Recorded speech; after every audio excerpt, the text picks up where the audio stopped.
Guna mengatasi pandemi COVID-19, pemerintah Indonesia terus meningkatkan pencapaian vaksinasi. Berdasarkan data vaksin dari Kementerian Kesehatan hingga 1 September, telah mencapai lebih dari 100 juta dosis vaksin. Total penerima vaksin dosis pertama lebih dari 64 juta dosis, lebih dari 36 juta untuk vaksin dosis kedua, dan vaksin ketiga untuk tenaga kesehatan lebih dari 653 ribu dosis vaksin.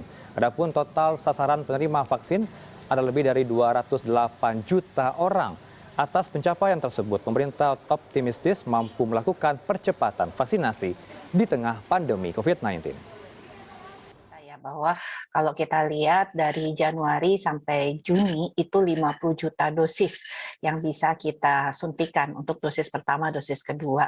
Dan kemudian dari Juli sampai dengan akhir Agustus, artinya dalam jangka waktu 2 bulan ya, itu kita mampu melakukan peningkatan kapasitas penyuntikan dosis kita sehingga 50 juta dosis keduanya, artinya karena total sudah 100 juta ya, saat ini 50 juta dosis 50 juta keduanya itu sudah kita bisa capai dalam 2 bulan. Nah ini sangat penting karena kita mengingat kita kurang lebih masih ada 320 juta dosis yang harus kita suntikan di dalam bulan September sampai dengan setidaknya Maret 2022.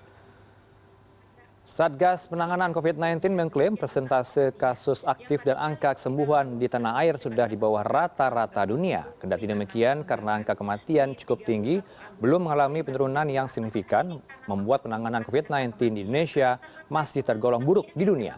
Dalam keterangan yang dipaparkan oleh Ketua Bidang Data dan Informasi Satgas Penanganan COVID-19, Dewi Nur Aisyah menyebut jika dibandingkan 2 pekan lalu, terdapat sekitar 1.000 kasus kematian per hari dan saat ini jumlah kematian cenderung mengalami penurunan sekitar 30%. Atau lebih tepatnya minus 65,81%. Jadi bahkan dari puncak udah bisa turun gitu ya, lebih dari setengahnya. Sudah di angka 65%. Meskipun secara jumlah ya Dr. Lula saat ini masih di angka 196.281. Kita pernah punya jumlah kasus aktif lebih rendah dari ini. Jadi kita masih tetap harus ngejar lagi jumlah kasus aktif agar terus turun gitu. Jadi ini sebuah pencapaian tapi tetap harus kita pertahankan. Ini adalah gambaran secara nasional.